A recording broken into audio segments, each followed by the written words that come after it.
Well, all right, y'all. All across the USC, Compton, Watts, Bay to LA, Pomona, California, from valley to valley, we represent that killer Cali. So if you keeping it real on your side of your town, you tune in to Gangsta Chronicles. Gangsta Chronicles, we gon' tell you how it goes. If I lie, my nose will grow like Pinocchio. We gon' tell you the truth and nothing but the truth. Gangsta Chronicles, this is not your average show. You're now tuned into the real MC8, Big James, and Big Steel. This is strictly from the streets. Hello. We represent the James. Like I said, it seemed like it's just, would you say, Greg, you being from law enforcement, actually law enforcement, do you think that this whole system is just designed, I may be asking a rhetorical question, is it designed for certain people to fail? I don't know. I think you get, people, as you guys have alluded to, you get caught up in it. Sometimes you're caught up and you don't even know how deep you're in it until all of a sudden you get hit with somebody's kicking in your door and you realize, like, what the fuck? Right. Like 2 years ago, I was on the phone and, selling a couple pounds of weed. And next thing I know, I'm wrapped up in this racketeering thing. And, so I think a lot of people just don't realize how, precarious it can be. And then we got to look at it when we out there committing our crimes or doing what we do to get our money. We're not paying attention to the consequences or who might be who, and we doing it. So at the end of the day, when the shit happens, we already know we're in the thick of the shit. So I don't think it's a trap. I think we put ourselves in the trap.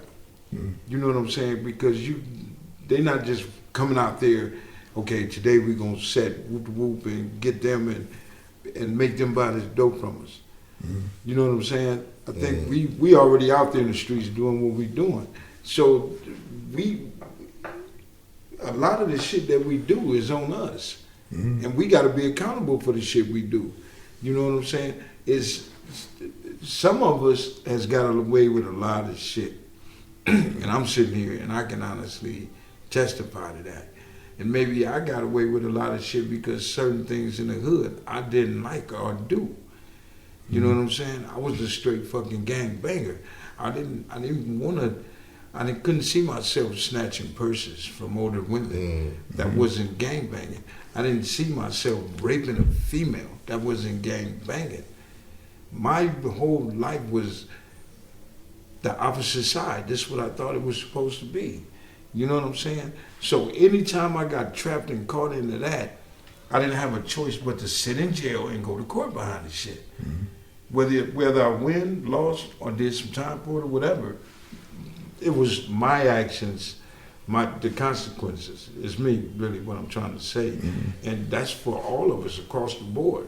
You know what I'm saying? We out there knowing we doing wrong, but at the end of the day, why are we complaining about how we getting down? And I put myself in that same trick bag as everybody out there doing what they doing. I get caught up in shit like this. Yeah. You know what I'm saying?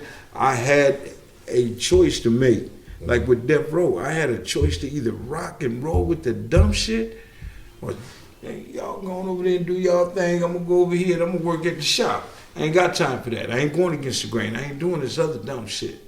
It just wasn't me. And those cats that felt the same way I felt, we all got choices. Everything we do, every time I put my pants on and put my bandana in my pocket, I knew what side it went on. I knew when I put my pistol on the hip. I might run into gangs in Jackson. I might run into SOS. You know what I'm saying? They out there. Linwood was out there deep. Exactly. But I knew the consequences, but I still had my pistol. Catch me with that motherfucker. I don't go outside. Exactly. You feel me? So those are the chances that we took. Now getting caught with a pistol and all that shit, niggas go to jail and sit there and deal with it. Yeah, exactly. And I'm dealing with the shit 4-5 times. I'm just saying we all have choices. Every Did I know? Like you said, it was the choices. You knew when you stepped off the porch and you put that motherfucking pistol on your hip that Linwood Sheriffs might jack a motherfucker. But that's the chance I'm gonna take. Same with me. I rode around with a motherfucking 380 with my pop-off vent dash. Man. Now, did I know that motherfucking the sheriffs or Compton PD was gonna be rolling through? And as soon as they see a motherfucker, they don't give a fuck. I'm in a motherfucking 84 Cutlass and shit. Now, what's the breakdown once you get caught? But now, when you guys were doing that, and you knew there were consequences to that specific action, but were you thinking in terms of like this is maybe part of a much bigger picture? Well, I just get caught with a pistol, but now I'm wrapped up in some kind of organized crime type of prosecution. I didn't think You that don't shit think at like all. that, Ain't right? thinking about none of All that. I thought was, motherfucker, you better have a heat rolling through these motherfucking streets or you don't get caught Just slipping. like if I pass, I went out and put in work, and then I give that pistol to the homie. That pistol got something on it. They damn right. But he ain't knowing. He thinking the homie ain't Right. gonna do me like that. Now, the whole lot of us get caught up like that. You know what I'm saying? And just because that pistol got something on it, now you sitting in jail like, God damn it, if I speak on this fool, I can't do time in here. I can't go back to the hood. So You gotta take that I motherfucker gotta out. take that goddamn rap. You know what I'm saying? And then at the end of the day, motherfuckers ain't taking care of you, none of that shit. But these are the consequences that you take when you get up and you put that pistol in your hand, or you get in that car and do what you do, or you out there on the block selling dope. When we was on the block selling dope, the police used to pull up and be doing this, let me see, and put a cuff on your ass. That ain't good enough, buddy. We out of here. And motherfuckers break and run. Some get away, some don't. But being on the block trying to sell dope to what we think is feeding our families, our kids, or so I can go get them nice tennis shoes or get them rims for my car. We ain't thinking about the shit that the people that's consuming them drugs, how the homie mama is fucked up, but we still selling it to her. We ain't thinking about none of that. So then we get busted because they've been watching the block. So when they hit the house, we go to jail. The breakdown of that is, man, I went in there, I was outside and they took me in the house. Oh, I was over there, but I wasn't selling no drugs. No, they've been sitting on your ass for a month, 2 months, a year. You can't get out of it. That's how the feds do it. They sit back and they make sure they got you. You can't go in and sit down and deny that shit. At all. You can't. So, but that's what I'm saying is, and I'm using me as an example so nobody can say I'm saying they. The choices I made got me where I went. The choices I made sent me to prison. The choices I made hurt a whole lot of people. You know what I'm saying? The choices I made hurt my moms. You know what I'm saying? Is everybody got to be accountable for self. If we don't understand self and don't understand what the fuck we doing and the consequences of how we do it, then we gonna talk about this dude, Death Row, Biggie. We gonna talk about all these cats that get caught up, that gets money at a certain point in their life, and then still want to go back to the bullshit. You make it, you made it. Yeah. You don't have to come back. And that's the disturbing thing about this to me is it seems like it's always the rappers, man. And I wonder sometimes, and I feel conflicted with feeling this way, because I work in the music industry, and I love gangster rap music like everybody else. But I always saw it as entertainment, and I think maybe it's in part I knew a lot of the artists, and I was like, man, he's really a nice dude. Right. But he can just, he know how to talk about the homies around him real good. Don't necessarily mean he's a phony, but he know how to convey what was going on in his community. You know what I mean? Exactly.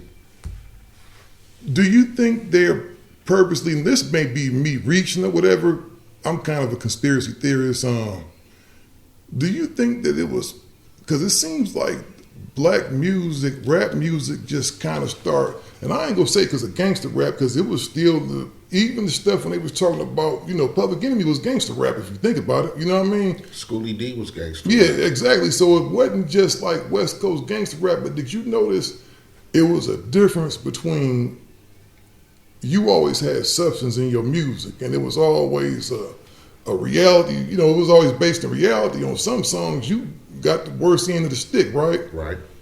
But you had these dudes that was just so over the top with they banging, man, that got real graphic for a minute. You remember that period in gangster rap where it just got crazy for a minute? Yeah. And it's like the positive music just went way left, right? Do you ever think it was like possible that they just constructed all of that shit, man, to flood us with this imagery? The artists or the labels? Just like I'm talking about the labels, man, and it may be kind of going left field, right? Just think about this. Labels gonna exploit what they can exploit to And make money. a lot of those guys, like people don't know, Interscope is. You can't blame no. No, but labels. listen, you can't blame them in the scope. I know, but listen, James, what I'm saying. Let me finish. Let me land. You look at General Electric. They own stock in prisons, right? They own prisons. They own privately owned prisons. Now, they actually own Interscope Records. You know, Interscope Records. They own them too. If they own prisons, would it behoove them really to be out there singing, having motherfuckers sing about Kumbaya and having Will Smith making songs and all these happy-go-lucky motherfuckers? If they can make money off rappers, football players, black entertainers, if they can make money off of basketball players, what's the difference? They see a profit in merchandise, and black people as well as others have skills, and it's unfortunate that we don't own our own shit to put our shit out there like Death Row.